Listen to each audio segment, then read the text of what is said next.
everybody. Good morning, everybody. Welcome back. I have a lot to explain today. Some things have been happening, but first of all, the cows are outside this morning. We gotta let them in a minute. We got the cleaner running. I've got to go around with the bale, lay that down before they come in, because that just makes them take the stall a lot better.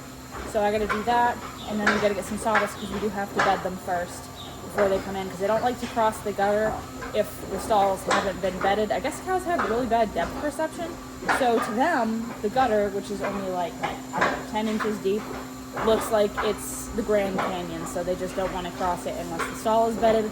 That makes all the difference in the world. First thing I wanted to show you was 2 days ago, we did have this bull calf born, and he is a monster. I don't know if you can really tell, but he is tall and just thick. He looks like he's been eating for a week and a half already, and he's 2 days old. He's a big boy, but he's obviously belted. He has to be late, I would think.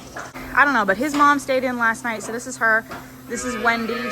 She's some sort of Holstein, Jersey, some other kind of cross. I don't know exactly what she is. She looks like she might possibly have some Ayrshire in her as well, but she does have a nice bag. The reason that she's still inside is because her foot is really bothering her, and we took a look at her hoof, and it's not her hoof, so I don't know if she twisted her ankle or what she has going on, but her left one over here, she just really doesn't want to stand on it at all, so I don't know what happened, but I'll show you. Can you move over for me? See, she just doesn't want to step on it. We checked it all over, and she does not have hoof rot. She doesn't have any uneven growth going on her hoof, so it's got to be her ankle, and you can kind of see that her ankle looks a little bit swollen. I mean, right now she's holding it funny because she doesn't want to stand on it, but it does look a little swollen there, so hopefully she just, gets over that and it heals up, because it is affecting how much milk she's making. She does get up and down on her own, and she did have that calf unassisted. Who knows, maybe when she was getting up after that she stepped on it weird or something, but I think she'll get better. So the cleaner is about 3/4 done. We'll lay that bale down, get some sawdust, and then we'll let the girls in, and then I'll get back to you guys with all the crazy stuff that's been happening.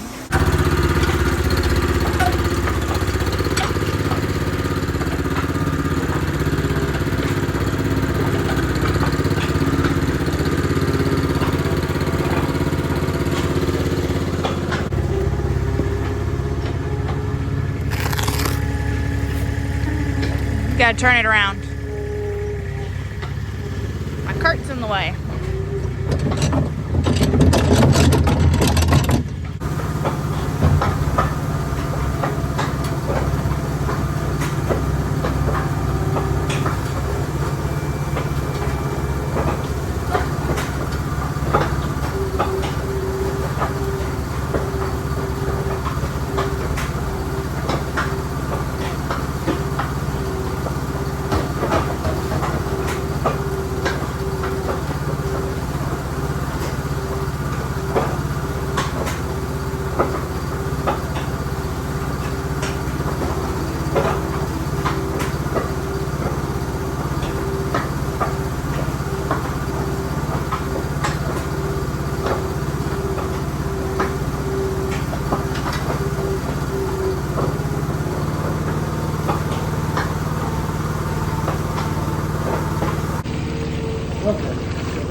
gets up fine now, but we just don't want her going out until she goes out on pasture where she has some good grip and a place to get away from the other cows, because we're pretty sure that they pick on her.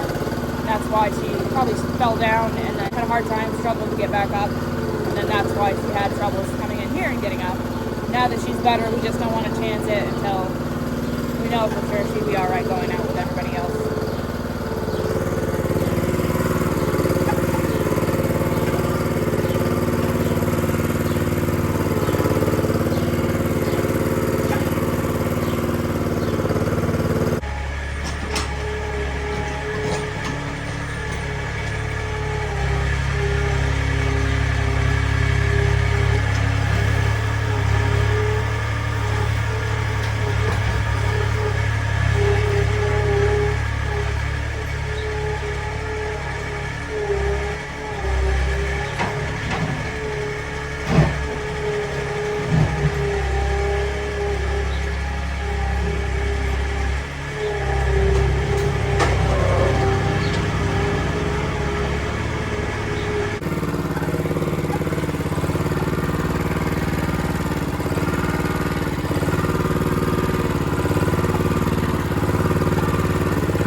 I always leave some hay on the bale and roller for the cows that are staying inside.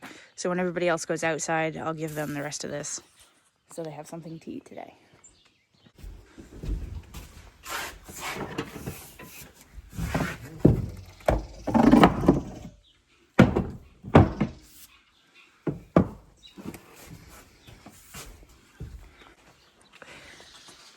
Brent says not to judge his pajamas because it's laundry day. All I had left. Work jammies. Work jammies.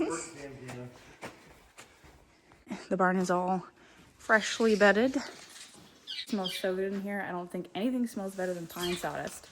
We're all ready to go. We just need some cows.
There's the two manly men.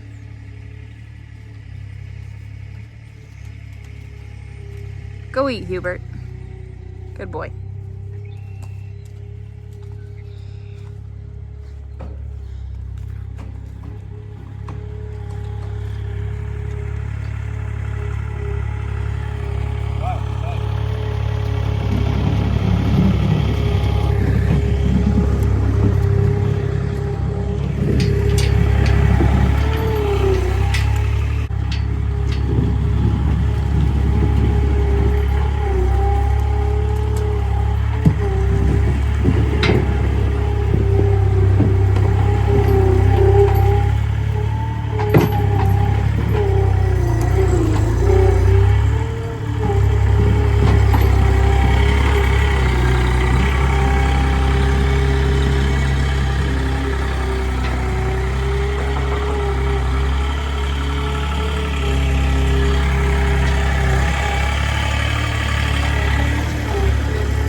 Some of you guys were wondering if Prim was still here.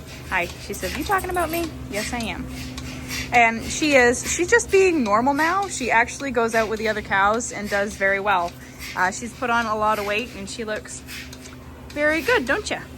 Yeah, hi. I don't have food, honey. I know. I'm 5'2", so I'm not particularly tall. But her back is like, I might be a little bit taller, but pretty close. Look at that leg. Big girl. We just finished up morning milking, got the girls back outside, pretty much done everything in the barn. I haven't hoed out yet, but I can just do that later on. I've got the 2 cows in here. I gave them the extra hay and hoed them out and bedded them. Now for what I needed to show you guys. So last night we had trouble again with the whole milking system. So I'll just show you. Just cleaned the floor in here, by the way, so looks pretty good. So right at the end of milking, we could hear this pumping constantly. So we came in and it was just running steady. No matter what you did, you couldn't get it to shut off if you used the manual pump over. What this does is just when the jar gets filled, it has these 2 probes. And when you have it on milk, the lower probe, when the milk gets up to that lower probe, it'll touch it, trigger everything to pump the milk over into the tank. So you can do it manually. You can see here it's always on auto. It's spring loaded. You can hold it over to manual to make it pump over whenever you want, and then when you let go of it, it pops back over to automatic. So what happened was this middle wire, I guess right here, it must be the toggle switch is all burnt out or something, because Brent switched them around so that you can pump it over when you press the toggle switch. You couldn't even do that before. But the middle one, when you unhooked it, it stopped this motor from running. And when you would touch it back onto it, this motor would just run continuously. So I don't know if it's special or not, but we do know that the guy who, again, services this, I've been talking about him very steady lately. He has one. We were a little bit later this morning. You could tell it was pretty light outside when we started milking. That's because we had to have Brent's brother come down, and it was a 3-person milking morning. So Brent and I milked. And while we did that, he was in here watching the jar, and whenever it would get up to where it's supposed to pump over, he would manually pump it over because the automatic is gone.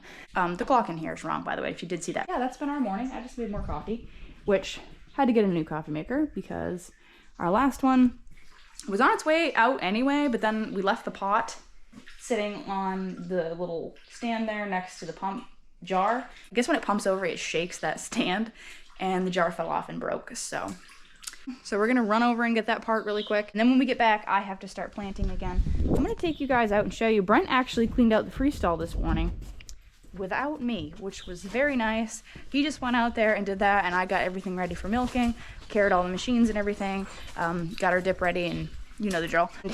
While he was out pushing out the freestall, and it seems so nice. The only reason we were able to do that is because over the weekend, Saturday I guess it was, we actually, look, the lawn needs to be mowed. The dandelions are back. That's how you know it's May right there. I actually think they're kind of pretty though. That's probably weird. Anyway, Saturday we spread manure all day long. We found one field that was dry enough to do, and we spread some aged manure on that, which is good because it needed it anyway. But because we did that, we got enough of the pile chipped away. That's just cardboard, by the way, if you're wondering what that is. We put cardboard in here because it breaks down really good.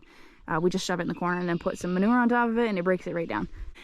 But yeah, we got enough of it chipped away so he actually could open the gate to the freestall, and there's a little cement pad that sticks out over the edge of the pit, and he just pushes it out, and he was able to push the top of the pile down, so he got it all cleaned out without my help. So hopefully, I got bird poop on my arm, in the next couple of days we'll be able to spread some more, because I know there is one more field that hopefully has dried out enough that we can get on that, because it really does need the aged manure. And then we've pretty much been on everything that we need to spread manure on, which has got to be like some sort of record for us. Usually something either breaks down or the grass grows too fast or something happens, and we don't get on everything. But this year it's a different story.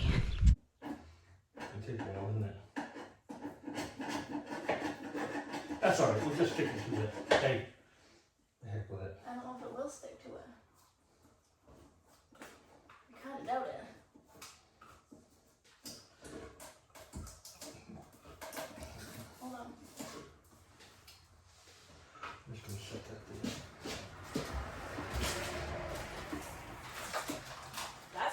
Okay, Mom. Yeah, they've been done several times. How was it originally supposed to be held up there? Hmm? Was it originally glued up there or something? Did I just move something out of there? I don't think so.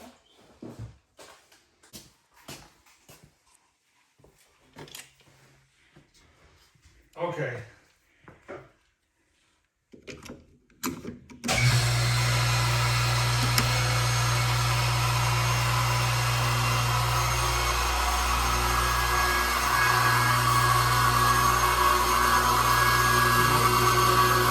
Still doing it? Yep.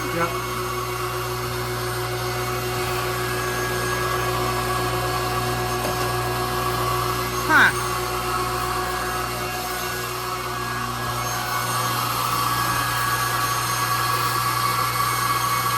Well, let's do that again.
like a 10-foot section.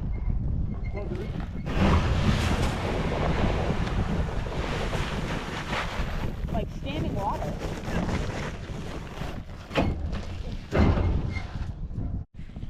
Thanks for the seeds, sir. Yeah.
So the maintenance guy is here for the power board in the milk room because we did not get it fixed yesterday. That was not the problem.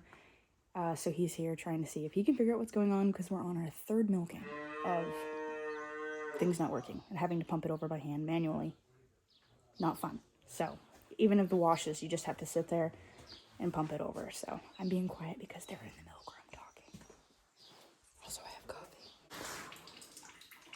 This one.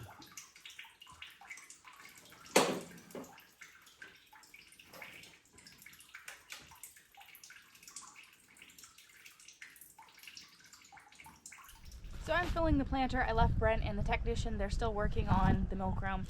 No definitive answers yet, but I do think they're trying to hook up another rebuilt power board. He can get new ones, but they're really expensive. They're like, I think it's like $1,000, probably close to $1,000 for a new one.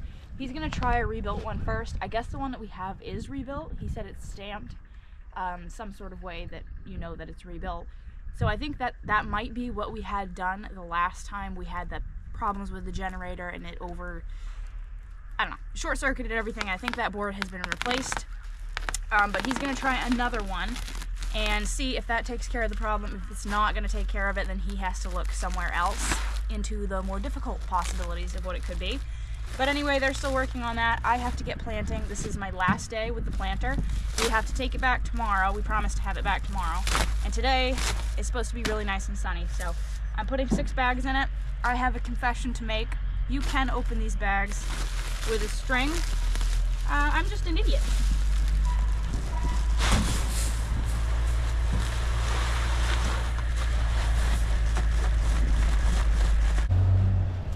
You see, in my mind, it only made sense that the bags would open from the top, but they open from the bottom.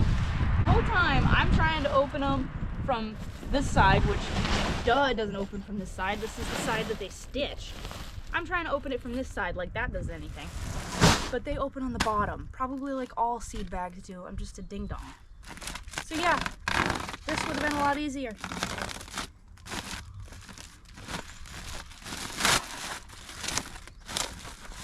Feel free to tell me I'm an nincompoop in the comments down below. It's true.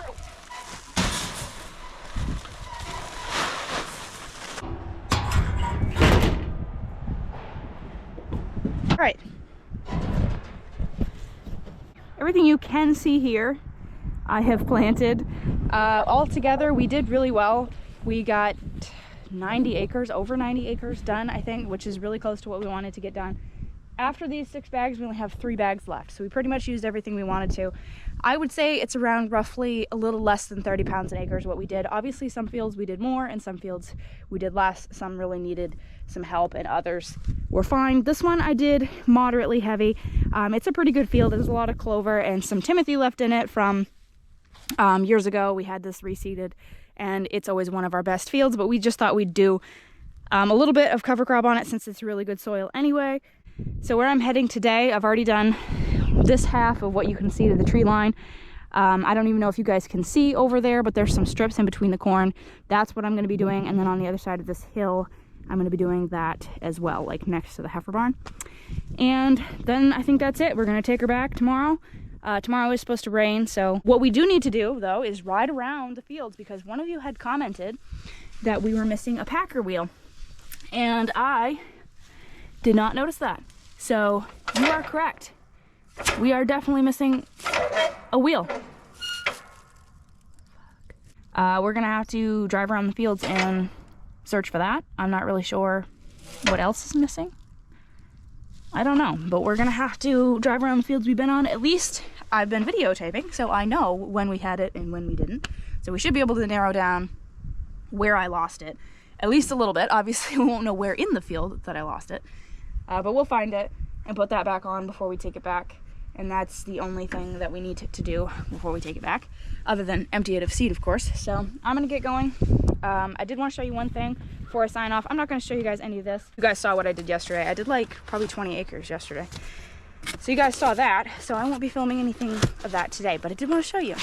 The Massey's turbocharger showed up last night, so there she is. Brent's gonna call the mechanic this morning and get him over to put that on, and then we'll start working on probably, I don't know if we're gonna work on the high-low next or the PTO. I think Brent wants to fix the high-low on it first, because then, I mean, at least we can use it to load manure or bales or something, and then we'll get the PTO straightened out. But I'm excited that finally came, so we can actually start working on the tractor.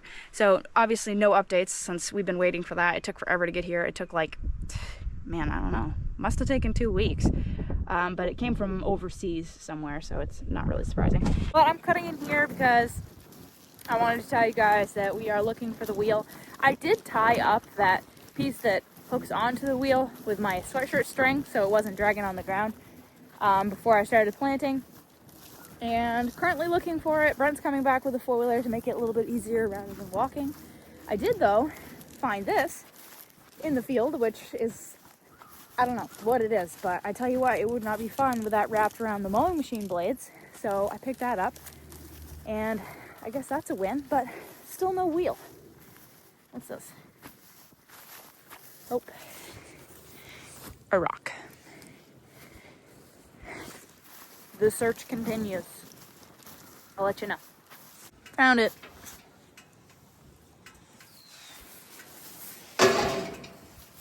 It's kind of cold out there, so I also wanted to cut in to add that we got the, well, not we, the technician got the whole milkworm fixed. Everything's fine.